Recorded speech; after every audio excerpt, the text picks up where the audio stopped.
California law enforcement officials announced the takedown of a street gang in Fresno County. Authorities say suspected gang members are tied to a number of drive-by shootings, murders, and human trafficking cases. Most significantly, the team said they prevented several other large-scale gang shootings, similar to the Sacramento shooting. A 5-month investigation into violent criminal street gangs in Fresno County culminated last Thursday with the arrest of 47 suspected street gang members.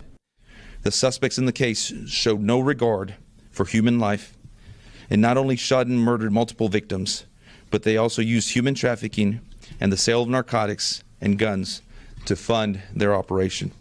The investigation found gang members using the funds to post bonds for other gang members to get out of jail. Balderrama said Operation No Fly Zone was a multi-agency operation involving 200 law enforcement personnel, helicopters, fixed-wing aircrafts, and 25 SWAT teams. During the operation, a total of 19 shootings were prevented. 2 shootings were planned mass shootings, one on April 2nd, a day before the Sacramento mass shooting, and on April 11th. Both were going to occur here in Fresno. These shootings did not occur, as we were able to use the intelligence in time to place a strong police presence in the areas and deter the shootings. He said, "We know they called it off because we were there, but did not provide other details." During the press conference, Attorney General Rob Bonta expressed gratitude towards all agencies involved in Operation No Fly Zone. Fresno County District Attorney Lisa Smitkamp said all the individuals arrested in the operation had previous encounters with law enforcement officers and the courts. They have been given programs, they have been given counseling, they have been given opportunities to change their life. They have chosen, as most do who are not held accountable for their actions, to continue their criminal behaviors. Increased and unearned jail and prison time credits, early releases, and light sentences by judges encourage them to continue with their criminality.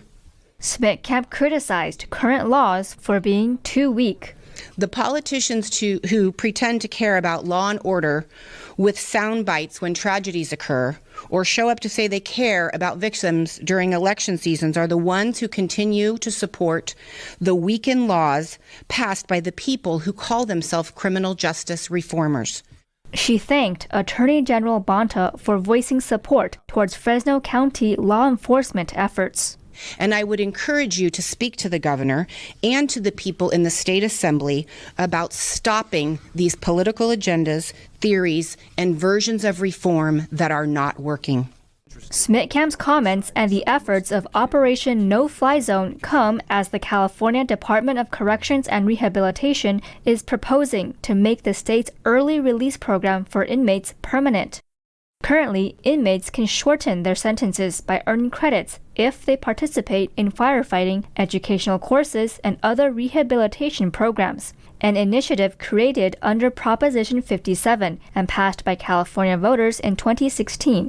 During the COVID-19 pandemic, early release rules were adjusted to allow inmates to earn credits more easily. Opponents of the initiative attribute recent increases in violent crime to early releases. Victims of human rights abuses from the Chinese Communist Party shared their stories at UC Berkeley over the weekend.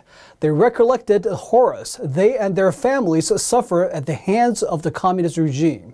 NTD's David Lam has a special report on what was said at the event.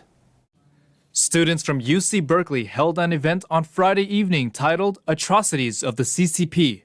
The CCP, or Chinese Communist Party, continues to carry out a wide range of human rights abuses while hiding them from the outside world.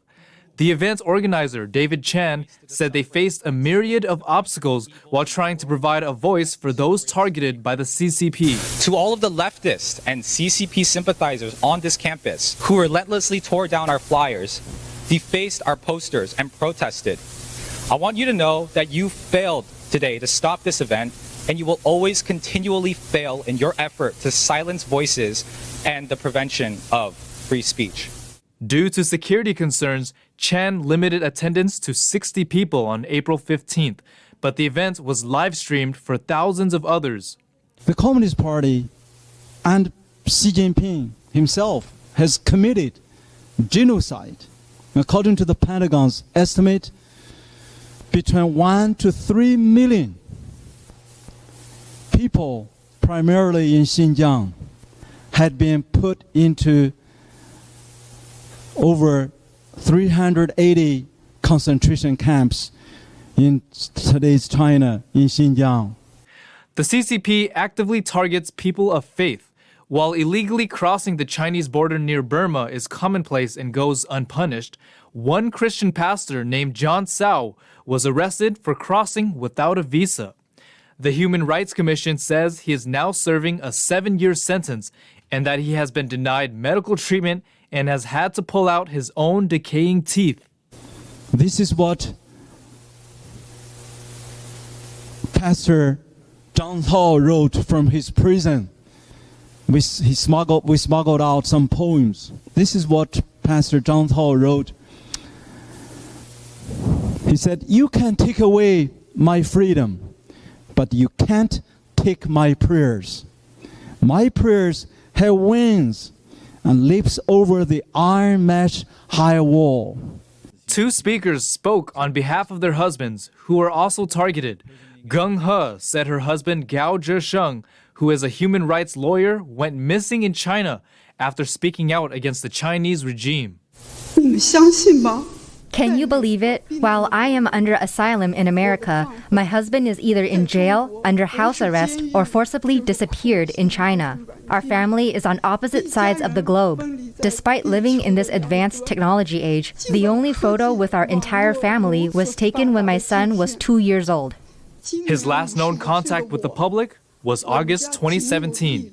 One speaker who was at the 1989 Tiananmen massacre lost both of his legs after being run over by a tank. You know how ridiculous it is? The CCP actually asked me, after I was run down by the tank and severely hurt from it, they asked me to sign a contract saying that the tank didn't hurt my legs.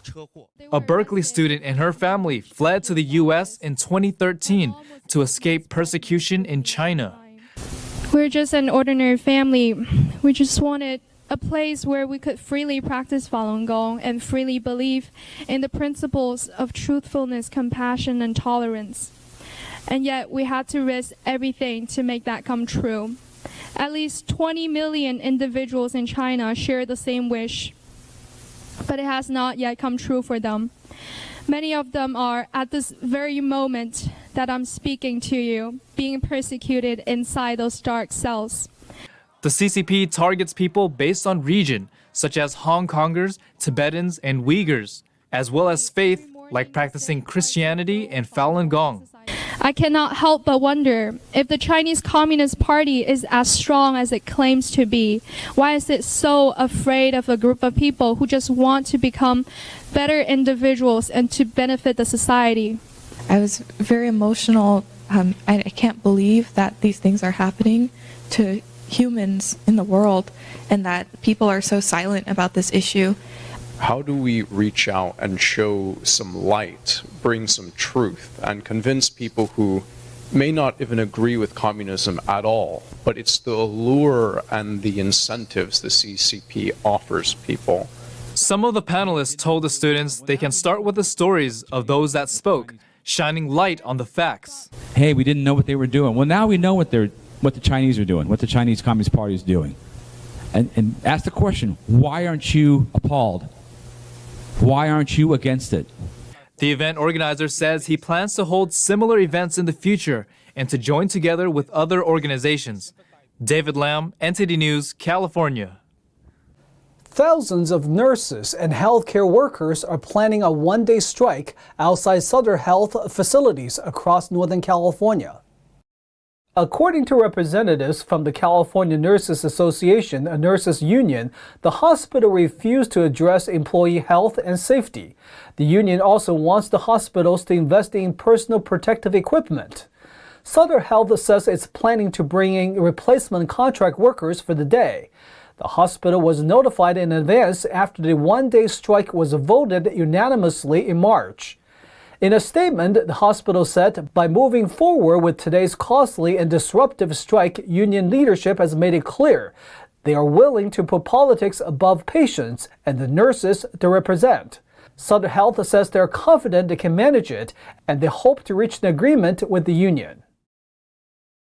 A marijuana fuel worker was convicted of a second-degree murder for killing a Northern California sheriff's deputy. He could face life in prison. On Friday, prosecutors said Juan Carlos Vasquez Orozco, 22, killed El Dorado County Sheriff's Deputy Brian Ishmael in October 2019.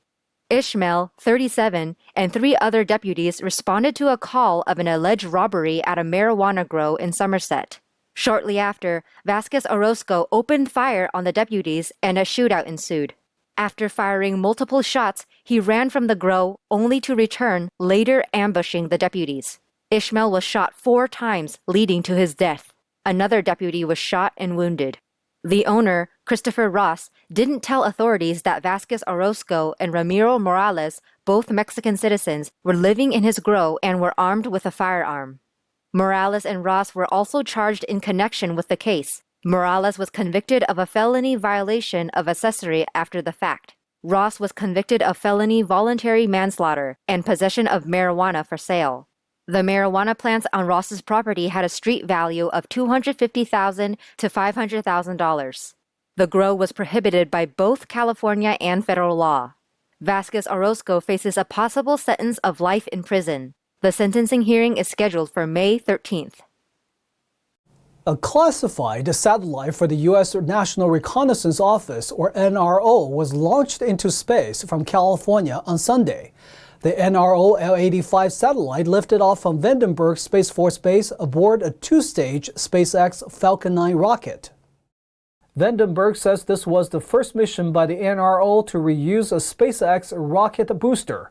The Falcon's first stage flew back and landed at the Seaside base northwest of Los Angeles.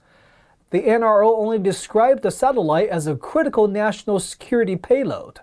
Its launch was one of the 3 awarded by the Air Force to SpaceX in 2019 for a combined price of $297 million. The NRO is the government agency in charge of developing, building, launching, and maintaining U.S. satellites that provide intelligence data to senior policymakers, the intelligence community, and the Defense Department. After missing 2 years due to pandemic restrictions, San Francisco's annual Bring Your Own Big Wheel race was able to start rolling again on Sunday.